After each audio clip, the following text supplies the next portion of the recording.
Hello friends, स्वागत है आप सभी का आपके अपने यूट्यूब चैनल लर्निंग नीट पर। और जैसा कि आपको पता है कि इस वक्त आपकी 2 क्लास चल रही हैं। तो सुबह 10 बजे हमने संस्कृत में आज देखा था प्रत्यय के हमने प्रश्न देखे थे, मॉक टेस्ट देखा था।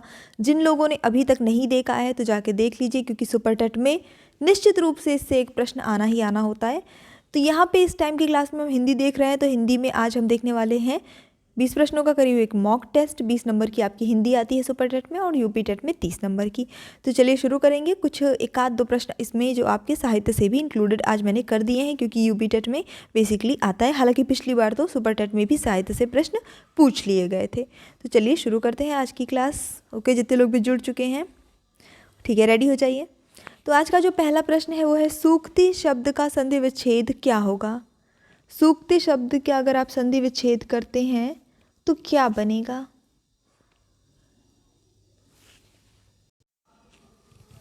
फटाफट से देख लीजिए सारे ऑप्शंस। चलिए देखेंगे सही उत्तर बिल्कुल काफ़ी, क्योंकि आसान था। सुधन उक्ति हो जाता है आपका इसका सही उत्तर। अगला प्रश्न इसी के साथ, मुख्य का विलोम है क्या। विमुख, प्रतिमुख, गौण या फिर सामान्य। आज थोड़ी सी क्वालिटी इशू रहेगी, ठीक है, टेक्स्ट में। विमुख, प्रतिमुख, गौण, सामान्य, मुख्य का विलोम। तो सही उत्तर होता है इस प्रश्न के लिए गौड़। तो मुख्य का विलोम क्या हो गया, गौड़। अगला प्रश्न, वैचारिकी पत्रिका के संपादन या संपादिका का नाम, संपादक या संपादिका का नाम बताना है आपको। मणिका मोहिनी, उषा प्रियमवदा, मन्नू भंडारी, कृष्णा सोबती। वैचारिकी उत्तर सही हो जाएगा इस प्रश्न के लिए आपका ऑप्शन नंबर ए। तो कभी लगाया था और ए लगाया था, तो बिल्कुल सही हो गया है मणिका मोहिनी। जिसका मन व ध्यान दूसरी तरफ हो, इसके लिए एक शब्द क्या होगा। मनन, बेध्यान, मनवा, अन्यमनस्क। जिसका मन और ध्यान दूसरी तरफ हो तो उसे कहा जाएगा अन्यमनस्क। एक शब्द में, गए थे रोजा छुड़ाने नमाज गले पड़ी। इसका क्या अर्थ होगा। मुश्किल में पड़ना, कष्ट पहुंचाना, गरीब हो जाना या फिर उपकार करने के प्रयत्न में अन्य मुसीबत में फंस जाना। गए थे रोजा छुड़ाने नमाज गले पड़ी। तो उत्तर सही होता है आपका ऑप्शन नंबर डी, उपकार करने के प्रयत्न में अन्य मुसीबत में फंस जाना। ये इसका सही अर्थ होता है। जहाँ उपमान के वर्णन के माध्यम से उपमेय का वर्णन हो, वहाँ कौन सा अलंकार होता है। वक्रोक्ति, भ्रांतिमान, अतिशयोक्ति, अन्योक्ति।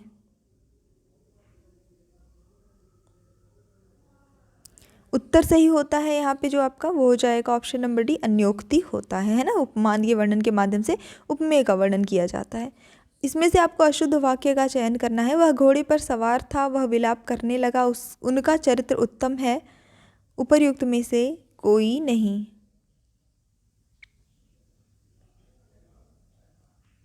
तो ये होना चाहिए था, उसका चरित्र उत्तम है, ठीक है, उनका चरित्र उत्तम है। बेसिकली जो उनका चरित्र अच्छा है कह सकते हैं बेसिकली हम लोग। बाकी अगर बाकियों की जितने भी ऑप्शंस हैं, वह घोड़े पर सवार था बिल्कुल सही है, वह विलाप करने लगा ये भी सही है, उपर्युक्त में से कोई नहीं। अगर आप क्योंकि मुझे ये सेंटेंस लगता है कि इसमें थोड़ा सा उसका होना चाहिए था, है ना।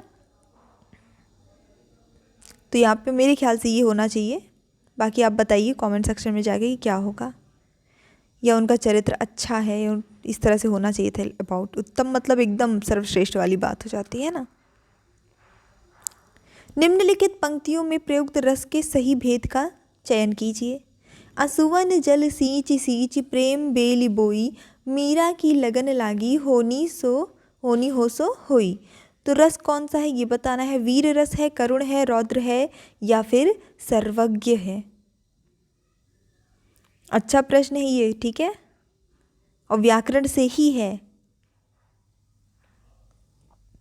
तो यहाँ पे सर्वज्ञ रस हो जाता है। असुवन जल सींच सींच प्रेम बेली बोई, मीरा की लगन लागी होनी हो सो होई, ठीक है। अगला प्रश्न देखते हैं। अब ये कौन सा रस होता है, तो ये इसके ऊपर जब रस के लिए एक वीडियो बनेगा जिसमें सारे सिर्फ रस का प्रैक्टिस सेट होगा, वहाँ पे आपको सभी रस के बारे में एक्सप्लेनेशन भी हम करते जाएंगे, ठीक है। जिसका जन्म पहले हुआ हो, इसके लिए एक शब्द क्या होगा।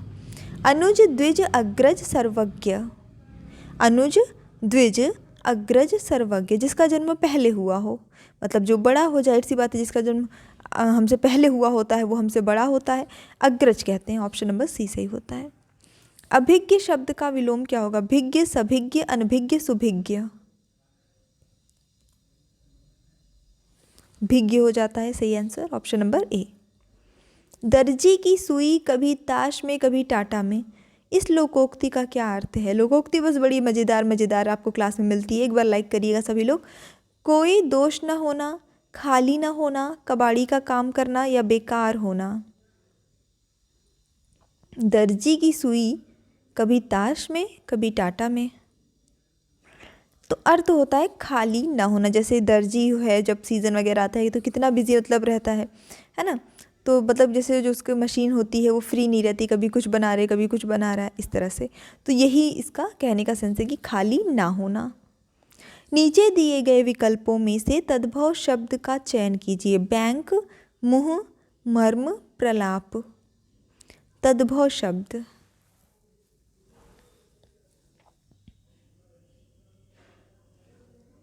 तो उत्तर यहाँ पे जो सही होगा, मुँह जो है, मुख आप इसका तत्सम होता है, मुँह जो है वो क्या हो जाता है आपका तद्भव हो जाता है। ठीक है। विभु के पर्यायवाची हैं इनमें से क्या? सर्वव्यापक, नित्य, ब्रह्मा, आत्मा, महान, ईश्वर, चिरस्थायी, दृढ़। विभु के पर्यायवाची इनमें से कौन है? तो सर्वव्यापक और नित्य इसका सही उत्तर हो जाता है। अपव्यय शब्द का विलोम क्या होगा? अधिव्यय, व्यय, मितव्यय या फिर इनमें से कोई नहीं।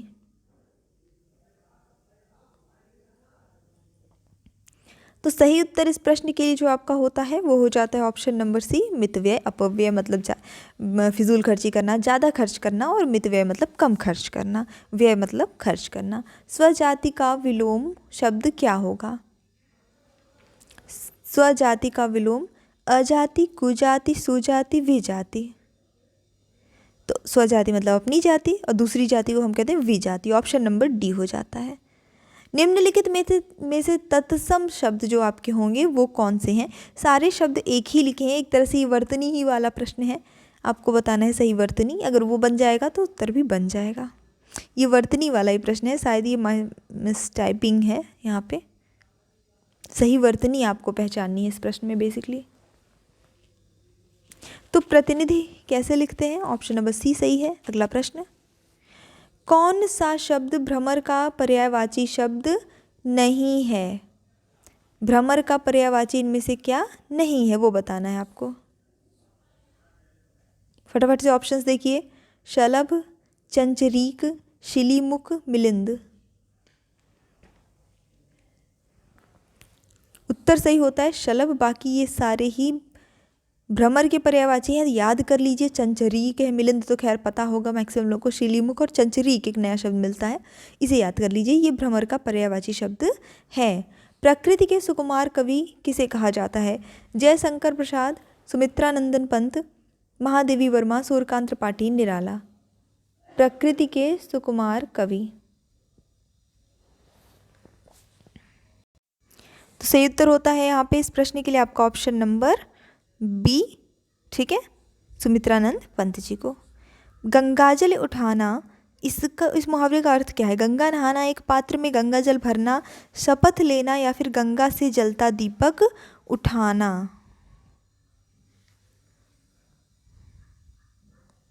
तो इसका अर्थ होता है शपथ लेना। ठीक है, इस लोग कहते नहीं कि गंगा उठा के हम कसम खाते हैं, शपथ लेते हैं कि ऐसा नहीं ऐसा, तो वही चीज़ हो जाती है एक तरह से। तो ये हमारा छोटा सा सेशन था। आई जस्ट होप कि आपको आज पूरे के पूरे क्वेश्चंस बने होंगे, क्योंकि सब बेसिक चीज़ें हैं, कोई ऐसा कुछ कठिन सा है ही नहीं इसमें कि जो ना बने। ठीक है, और कल के वीडियो में मैंने देखा कि बहुत सारे कमेंट्स आए थे कि आप लोगों को पूरे बन गए हैं, या एक आध कमेंट थे जिसमें से 2 ही गलत थे। तो बहुत अच्छा लगा उस कमेंट्स को देख के कि हाँ चलिए आप लोग बेहतरीन कर रहे हैं। कुल मिला के जो प्रदर्शन है वो अगर मॉक टेस्ट में अच्छा आ रहा है तो 19-20 का अंतर होता है, 18-20 का फ़र्क होता है बेसिकली आपका एग्ज़ाम में और मॉक टेस्ट में, है ना, जो आप यूट्यूब पे अटैम्प्ट करते हैं या प्रैक्टिस सेट सॉल्व करते हैं तो इतना 100% अंतर नहीं रहता, 50% अंतर नहीं रहता है। तो तैयारी अच्छी चल रही है ज़ोरों शोर से, बस इसको कूल डाउन नहीं होने दीजिएगा बीच में, ठीक है। तो तैयारी करते रहिएगा। So thanks for watching, keep studying and bye bye.